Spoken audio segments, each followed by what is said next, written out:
વિષય પ્રાપ્તિનો મહિમા.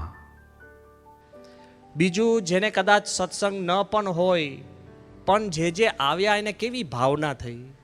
અનિલ અંબાણી એ જ્યારે સ્વામી પાસે આવ્યા અને જોયું ત્યારે એ પણ એ જ ભાવનાથી કે સ્વામી એટલા બધા આમ લાઇવલી દિવ્ય દેખાય છે કે મને લાગે છે હમણાં જ બોલશે અને હું દિલથી વાત કરું છું.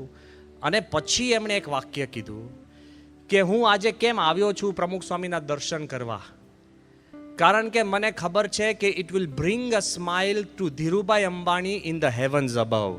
મારા પિતાશ્રીના મુખારબિંદુ પર સ્મિત ઊભું થશે કારણ કે હું પ્રમુખ સ્વામીના અંતિમ દર્શન કરવા આવ્યો. કેમ કે ઘણીવાર મને અંગત રીતે મારા પિતાએ કહ્યું કે હું જે કાંઈ છું એ આશીર્વાદ યોગીજી મહારાજ અને પ્રમુખ સ્વામીના, હું જે કાંઈ શીખ્યો છું તો એ એમની મહેરબાની છે, એમને આનંદ થાય એટલે હું આવ્યો એ તો છું જ. પણ જ્યારે સંતોએ એમને પ્રશ્ન પૂછ્યો કે સાહેબ તમે એવી વાત કરી કે હું પ્રમુખ સ્વામી જોડે પૂછું અને હમણાં જ બોલશે એવી ભાવના હતી, તો અત્યારે તમે પ્રમુખ સ્વામીને શું પૂછો અને પ્રમુખ સ્વામી તમને શું જવાબ આપે? જો સ્વામી દિવ્ય દેહ જ બેઠા છે અને વિના સંકોચે ને વિના વિલંબે અનિલ અંબાણી સેડ કે before I could ask, Pramukh Swami would tell me, are you taking care of your mother?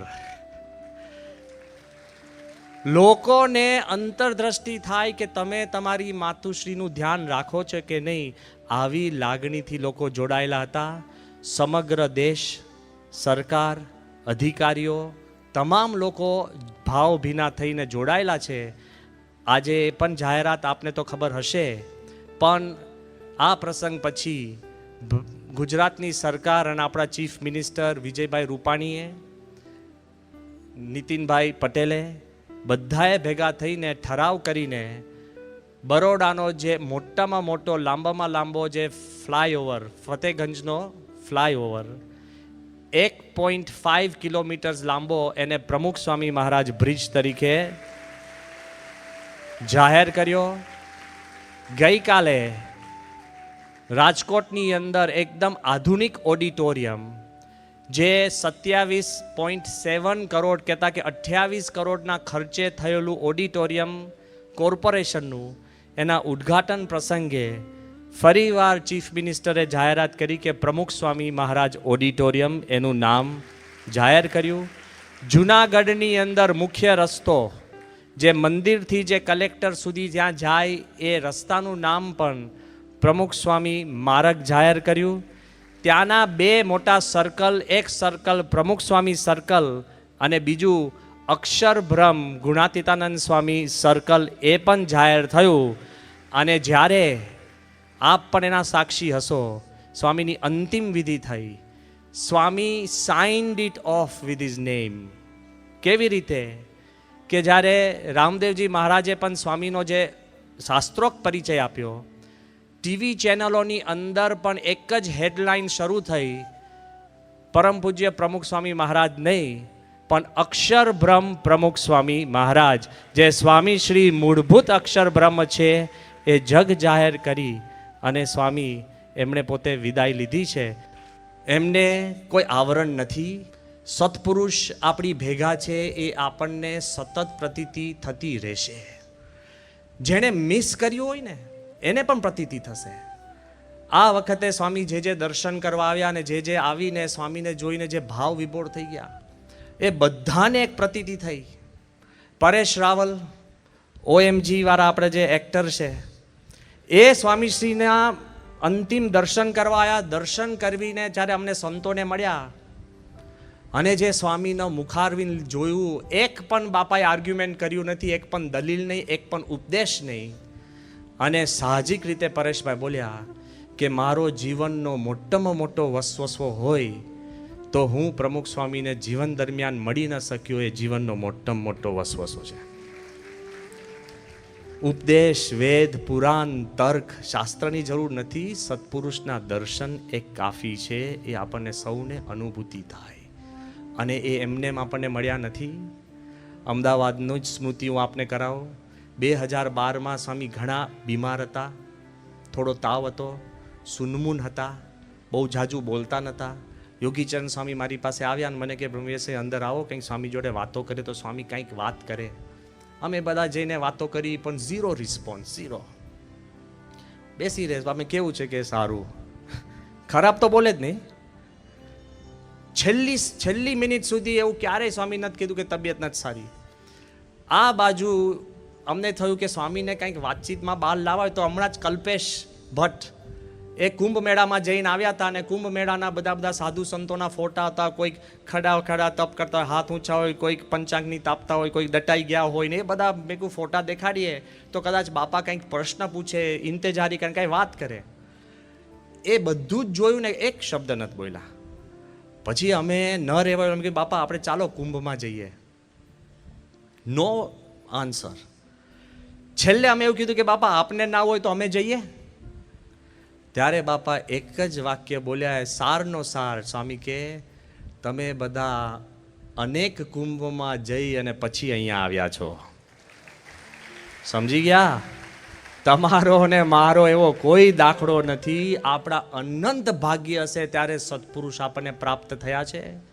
અને એ સામાન્ય નહીં, he can take guarantee of you and me. અંતિમ આપણી સ્થિતિની પણ એ ગેરંટી લઈ શકે. બીજો એક પ્રસંગ સ્વામીની રૂમનો જ છે. સ્વામીએ મિટિંગ બોલાવી હતી અને મિટિંગની અંદર બીજા બધા સંતો ભેગા થતા હશે. એમાં ઈશ્વર સ્વામી બેઠા હતા, આનંદ સ્વામી, વિવેક સાગર સ્વામી, હું, બીજા બધા સંતો આવતા હતા, વડીલ સંતો. એમાં વિવેક સાગર સ્વામી એકદમ મૂડમાં આવી ગયા અને સ્વામીને કહેવા લાગે કે બાપા હવે જો ને આપણા હરિભક્ત હતા, એને પ્રશ્ન થયો, પેલાનો બિઝનેસ ખલાસ થઈ ગયો, આ એક છૂટાછેડા લીધા, 20 વર્ષ પછી છોકરો ભાગી ગયો, છોકરી ભાગી ગઈ, અહીંયા આમ થયું, આને ધંધો કર્યો તો કે એના મિત્ર એને દગો દીધો અને આને આ કર્યું, આ જતું. એટલા બધા દુઃખ રડવા લાગ્યા ને. લાઇટ બંધ કર્યા વગર છે ને અજવાળું ઓછું થઈ ગયું આખી રૂમમાં. બધા એકદમ ગમગીન થઈ ગયા, અમે બધા જ. પછી વિવેક સાગર સ્વામીએ જેનો જવાબ આપી દો કે શું થાય, કળિયુગ. સમજી ગયા ને બધા? વિવેક સાગર સ્વામી કહે કે શું થાય બાપા, કળિયુગ. પણ એટલું બધું દુઃખ હતું ને મારાથી એવું બોલાઈ ગયું. મેં કહ્યું બાપા હવે મને લાગે છે હું ખોટો કળિયુગમાં જન્મ્યો, હું સતયુગમાં જન્મ્યો હોત સ્વામી કે તો મોક્ષ ના થાત. આપણે જે કાંઈ દુઃખ છે, પ્રશ્ન છે, પરિસ્થિતિ છે, એની સાથે આ પેકેજ ડીલ છે.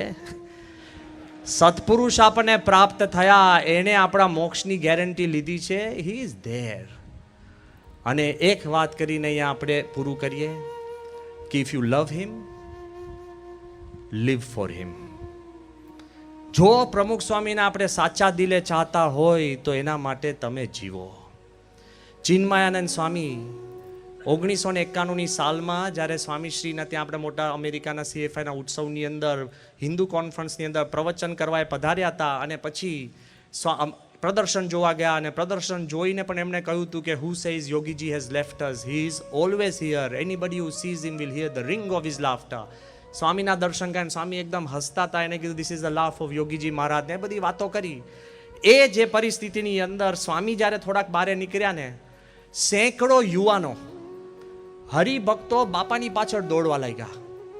હવે ચિન્મયાનંદ સ્વામી તો બહુ મેધાવી, બુદ્ધિશાળી, અનુભવી સંત. એમને ધીરે રહીને અમને કહ્યું એકદમ લો ટોનમાં કે how many will run after him. પહેલો પ્રશ્ન, how long will you run after હિમ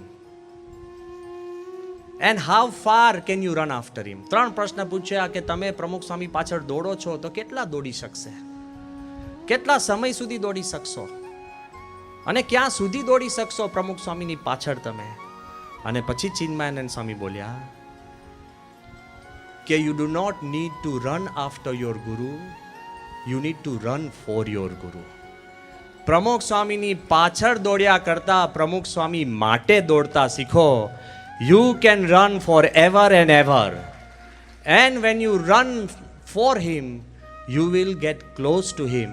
એટલે આજે આપણે એક જ પ્રાર્થના કરીએ કે સ્વામીએ જે આપણને સુખ આપ્યું છે અને જે સમજણ આપી છે એની સ્મૃતિ કરીને આપણે પણ સત્પુરુષ અખંડ આપણી ભેગા છે એ આપણે વિશેષ દ્રઢ કરી પરમ પૂજ્ય મહંત સ્વામીમાં વિશેષતઃ આપણે પ્રમુખ સ્વામીના દર્શન કરી અને એવા જ પ્રેમથી આપણે જોડાઈ અને પ્રમુખ સ્વામીની આ જે સંસ્થા છે, શાસ્ત્રીજી મહારાજની આ જે સંસ્થા છે, એમના માટે સ્વામીએ એ પણ કહ્યું કે તમે જો આપણું જે પ્રસાદી મંડપ છે નીચે જ્યાં આપણે અભિષેક મંડપ છે ત્યાં તમે જે દીવી જોશો ને, જે મોટી દીવી છે, શતાબ્દી વખતે એ દીવી પ્રગટાવી અને પછી સ્વામી અમને કહ્યું હતું કે આ શતાબ્દીમાં જે દીવી છે BAPS શતાબ્દી વખતે એ તમે રાખજો, અને જ્યારે BAPSની દ્વિશતાબ્દી થાય ત્યારે એ જ દીવી કાઢીને તમે ફરી પ્રગટાવશો, એવા આશીર્વાદ સ્વામી આપણને આપ્યા છે.